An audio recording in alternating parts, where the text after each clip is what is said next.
रोहित अपने छोटे से किराए के कमरे में बैठा हुआ था। बाहर घनघोर बारिश हो रही थी और बिजली कभी कभी कड़क कर माहौल को और भी डरावना बना रही थी। रोहित की आंखों में चिंता झलक रही थी। वह गांव से बड़े सपने लेकर शहर में आया था, लेकिन 3 महीने बीत गए और न नौकरी मिली न सहारा। उसकी जमा पूंजी भी धीरे धीरे खत्म होने को थी। दरवाजे पर अचानक दस्तक होती है। थक थक। इतनी रात को और इस तेज बारिश में कौन हो सकता है? रोहित के मन में बहुत डर था। रोहित धीरे से दरवाजे के पास जाता है और धीरे से दरवाजा खोलता है। सामने 23 से 24 साल की एक लड़की भीगी हुई हालत में खड़ी थी। उसका बदन ठंड से कांप रहा था। उसके पास एक बैग था जिसे उसने अपनी बाहों में कसकर पकड़ा हुआ था। मुझे माफ कीजिए, मेरी गाड़ी खराब हो गई है और इस बारिश में कहीं जाना संभव नहीं। क्या मैं कुछ समय यहाँ पर ही सकती हूँ? रोहित मन में सोचते हुए, इतनी रात को ये यहाँ क्या कर रही है? कहीं ये कोई चोर तो नहीं? पर दिखने में तो अच्छे घर की लगती है। ठीक है, आप अंदर आ जाइए। बाहर बारिश में खड़े रहना सही नहीं है।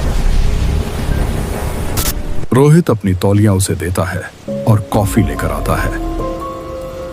धन्यवाद। मेरा नाम ज्योति है। मैं पास के शहर से आई हूँ। मैं रोहित हूँ। मैं यहाँ काम की तलाश में आया हूँ। क्या मैं आपका फोन इस्तेमाल कर सकती हूँ? मेरे फोन की बैटरी खत्म हो गई है। हेलो, हाँ मैं ज्योति बोल रही हूँ। हाँ मैं सुरक्षित हूँ। आज रात सब काम हो जाएगा। ज्योति फोन पर किसी से बात करती है। अचानक बिजली चली जाती है।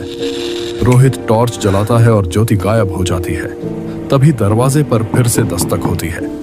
इस बार उसका दोस्त अजय होता है। क्या हुआ भाई? तू इतना घबराया हुआ क्यों है? कोई डरावना सपना देखा क्या? नहीं भाई, अभी यहाँ एक लड़की आई थी पर अचानक से गायब हो गई। देखो, उसका बैग यहीं रह गया है। अजनबी औरत को अंदर क्यों आने दिया? तुझे पता नहीं आजकल शहर में बहुत चोरियां हो रही हैं। अजय उसका बैग खोलता है। इसमें तो ज्योति का कटा हुआ सिर है। अजय, सच बताओ, तुम ज्योति को कैसे जानते हो? हाँ, मैं ज्योति को जानता हूँ। वो मेरी मंगेतर थी। मैंने ही उसे मारा था। अजय ने अपनी गलती को कबूल किया। अजय बहुत अमीर होना चाहता था। अमीर होने की तलाश में वह एक तांत्रिक के पास गया था, जिसने कहा था कि अगर वह ज्योति की बलि दे देगा तो उसकी किस्मत बदल जाएगी और वो बहुत अमीर हो जाएगा। उसी लालच में आकर अजय ने उसका कत्ल कर दिया था। कमरे के कोने में ज्योति की रूह प्रकट होती है।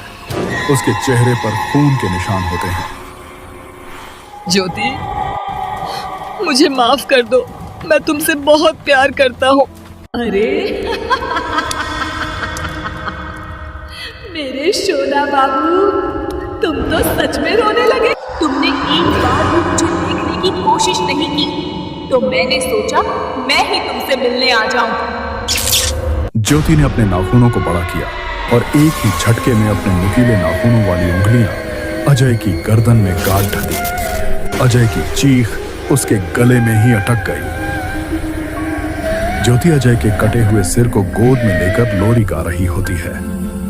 सो जा मेरे शोना शोना, तुझे नींद बुलाए, अंधेरे की गोद में तू मेरे साथ हो जाए।